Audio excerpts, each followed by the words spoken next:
In a vast, sterile laboratory, the hum of machinery was constant and precise. Rows of identical embryos floated in glass tubes, their futures engineered in detail. A calm voice explained conditioning and predestination, a world where freedom was an illusion and happiness a formula. Among the workers, unease lingered. Life here was designed, not lived. Bernard Marx felt out of place among perfect citizens. He walked the streets, watching people lost in shallow pleasures, their faces content but empty. A question burned inside him: why am I different? Crowds laughed, swallowed soma, and repeated slogans of comfort. Bernard whispered, I want something real, something that matters. Lenina Krau, for another day. She laughed easily, yet her eyes showed brief curiosity, something unprogrammed. Bernard spoke awkwardly, asking about her dreams. She hesitated, confused. In that moment, Bernard felt deeply alone, aware of how dangerous difference was in a world built on conformity.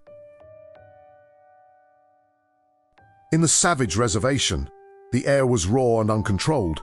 Children played freely, untouched by conditioning. John, later called the Savage, watched Bernard and Lenina closely.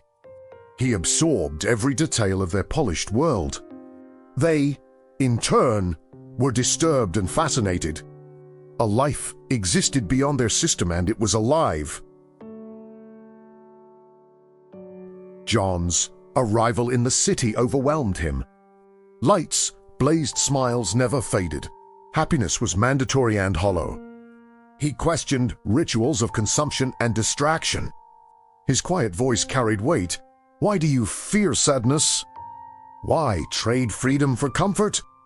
People stared at him as if he spoke a forgotten language.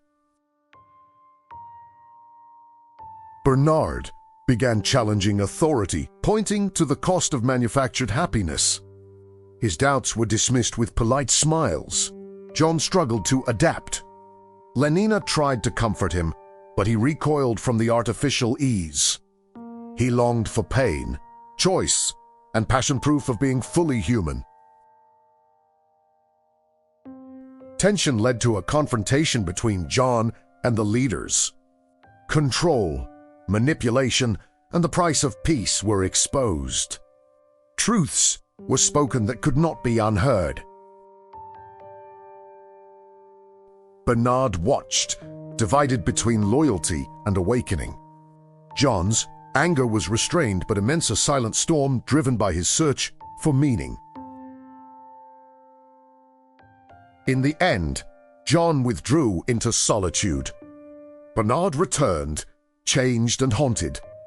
Lenina glimpsed, briefly, a life not shaped by authority. The city continued in artificial harmony, while true human emotion, raw, painful, and beautiful, remained forbidden, hidden beneath perfection.